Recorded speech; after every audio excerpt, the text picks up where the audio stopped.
ಆತ್ಮೀಯ ವೀಕ್ಷಕರೇ, ನಿಮಗೆಲ್ಲ ನಮಸ್ಕಾರ. ಹುಬ್ಬಳ್ಳಿಯಲ್ಲಿ ಮತ್ತೊಂದು ಮಾದಕ ವಸ್ತುಗಳ ವ್ಯಸನಿಯ ಶವ ಪತ್ತೆ. ಸಾರ್ವಜನಿಕರಲ್ಲಿ ಹೆಚ್ಚಾದ ಆತಂಕ. ನಗರದ ಲೋಕಪ್ಪನಹಕ್ಕಲ್ ರೈಲ್ವೆ ಸೇತುವೆ ಸಮೀಪ ಯುವಕನೊಬ್ಬ ಶವ ಪತ್ತೆಯಾಗಿರುವ ಘಟನೆ ಆತಂಕ ಮೂಡಿಸಿದೆ. ಮೃತನನ್ನು ವಿನೋದ್ ಮಂಡಲ್ 25 ವರ್ಷದ ಯುವಕ ಅಂತ ಗುರುತಿಸಲಾಗಿದೆ. ಈತನು ಗೋಪನಕೊಪ್ಪದ ಸ್ವಾಗತ್ ಕಾಲೋನಿಯ ನಿವಾಸಿಯಾಗಿರ್ತಾನೆ.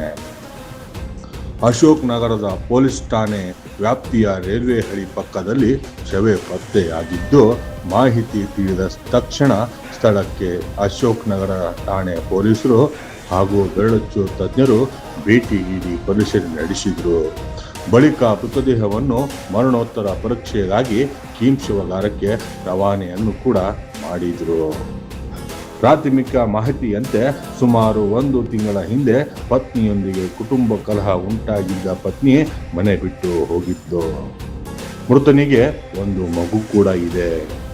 ಸ್ಥಳೀಯರ ಮಾಹಿತಿ ಪ್ರಕಾರ ವಿನೋದ್ ಗಾಂಜಾ ಹಾಗೂ ಫೆವಿಕಾಲ್ ಸೊಲ್ಯೂಷನ್ ಸೇರಿದಂತೆ ಮಾದಕ ವ್ಯಸನಿಯಾಗಿದ್ದ ಎಂದು ಹೇಳುತ್ತಿದ್ದಾರೆ.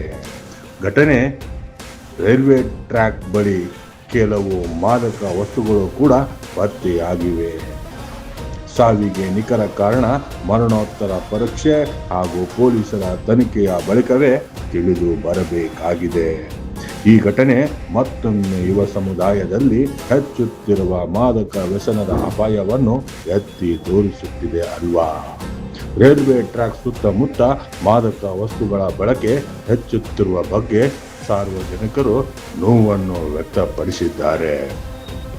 ರೈಲ್ವೆ ಹಳಿ ಪ್ರದೇಶದಲ್ಲಿ ಕಟ್ಟುನಿಟ್ಟಿನ ಕಾವಲು ವ್ಯವಸ್ಥೆ ಕಲ್ಪಿಸುವಂತೆ ಆಗ್ರಹವನ್ನು ಕೂಡ ಸಾರ್ವಜನಿಕರು ಮಾಡಿದ್ದಾರೆ.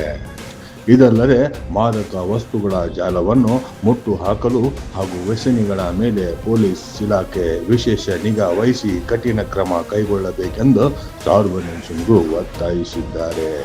ಅಶೋಕ್ ನಗರ ಪೊಲೀಸ್ ಠಾಣೆಯಲ್ಲಿ ಪ್ರಕರಣ ದಾಖಲಾಗಿದ್ದು, ಸಾವಿನ ನಿಖರ ಕಾರಣ ಕುರಿತು ತನಿಖೆ ಮುಂದುವರಿಯಲಿದೆ.